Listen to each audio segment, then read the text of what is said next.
até uma curiosidade isso, porque você hoje é um investidor pessoa física da Bolsa, tem um patrimônio bilionário, ganhou, como você disse lá em 2021, 1 milhão em dividendos por dia, e isso vai sendo corrigido ao longo do tempo, vai ficar maior, até porque você pega esse dinheiro também, não é para simplesmente gastar, compra novas ações, vai montando a bola de neve, e até hoje tem um estilo de vida muito humilde. Você nunca aumentou demais o padrão de vida?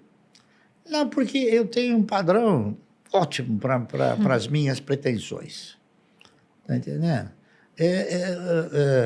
Discutir padrão de vida é um negócio interessante. Por exemplo, você tem aqueles que são escravos do ego, e são aqueles que controlam os egos, né? Eu controlo os egos, não sou escravo do ego. Então, aquele que é escravo do ego, ele, por exemplo, ele compra fogos de 100 mil reais, ele queima o dinheiro, eu não queimo. Está entendendo? Uma coisa que eu achei até curiosa, você vinha para o escritório de metrô antes da pandemia, Não, eu vim muito tempo de metrô, porque era uma recomendação médica. Tá entendendo? Para caminhar, era isso? Para caminhar, para andar, né? E a única maneira que você tem de andar é ir até o metrô, vir, você se misturar com o povo, né? É que aí ela começou a me produzir de uma forma muito intensa, e eu comecei a ficar com um problema. No metrô, a turma, seu Márcio, eu quero tirar uma fotografia. Então, aí eu precisei... A fama tem seus preços. É isso aí.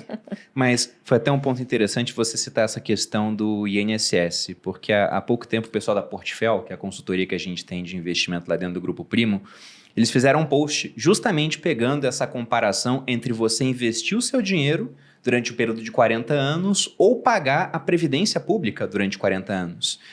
E não é um ou outro, porque se você trabalha e não contribui com a Previdência, isso pode ser enquadrado até como crime de sonegação previdenciária. Então, é um imposto, você é obrigado a pagar. E aqui eles colocaram, né, a contribuição para o INSS de 350 ou investir 350 de maneira mensal em algo que tem uma taxa de retorno de 10% ao ano. E tem muita ação pagando 10% de dividendos agora durante esse período. Ou mais, né? Ou até mais. O resultado no INSS é que você, após 40 anos, iria se aposentar ganhando 3 mil ao mês. E no momento que você morre, zero de patrimônio para tua família. Depende de quanto você contribui. Por exemplo, eu nunca deixei de contribuir para o INSS, porque eu recebia honorários, enfim, recebia comissões, tá certo? Mas eu sempre contribuí pelo mínimo. A melhor coisa que tem. Então o que aconteceu? Eu contribuí obrigatoriamente pelo mínimo para a Previdência e aleatoriamente para aquilo que é a formação de uma carteira de renda mensal. Então hoje eu sou aposentado com R$500 por mês. O que daria para fazer com esse dinheiro? Né? R$500. Se fosse uma pessoa fazendo esses aportes, R$500 por mês. R$500. Então, por que é R$500 se o salário mínimo é 1.200, né? É que eu recebo 1.200 para pagar os 700 de INSS. Porque eu recebo honorários, não é isso? E ainda pago INSS. Quer dizer, então, ainda sustento alguém.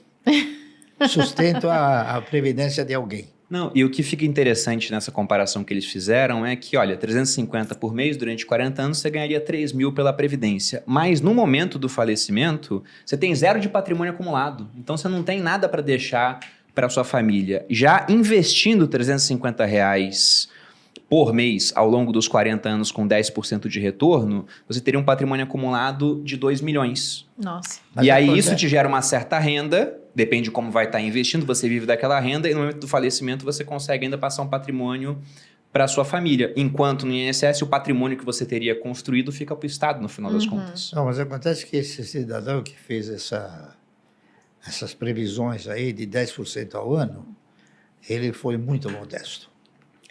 Mas na internet tem que ser modesto. Não, muito mas diz, em termos de rentabilidade, dá para ser muito mais. Muito mais. Bastante mais. Como a gente estava comentando aqui, tem várias ações pagando mais de 10% de dividendo apenas nessa questão dos últimos 12 meses. Algumas muito mais do que isso durante esse período. Até por isso que eu fiquei curioso para saber se você tinha feito a conta. Deixa eu até falar uma coisa para você. Existem ações pagando mais de 100%, mais de 200%, mais de 300%. Por quê? Por exemplo, você tem ações que comprou há 15 anos atrás, 10 anos atrás, por R$1, tá certo? E hoje você recebe R$10 de dividendo. O teu custo é R$1. Sim, já ficou lá para trás. Então, se você não compra mais, o teu custo, o retorno é muito superior. Não é isso? Que é o yield on cost. É que isso que você está falando é se você comprar agora, já. Uhum. Mas se você olhar para um pouco do passado, por exemplo, eu tenho ações que eu paguei 25, 30 centavos e ela já me pagou R$20 de dividendo. Quanto é isso aí? Não, é 100 vezes mais. 300, 400, 500, 1000% a mais. Então, por isso é que o ganho obtido através de ações, ele é imprevisível se você for um investidor. Depende do resultado da empresa, depende de uma série de fatores provenientes da empresa. E uma empresa que tem um histórico de ter um bom aproveitamento do seu parque fabril, tem um bom retorno, tá certo? Em termos de receita, gera riqueza, distribui essa riqueza, ela é uma empresa que vai sempre ter o quê? Uma condição sustentável para te devolver proveitos. Então, é isso que tem que olhar, entendeu?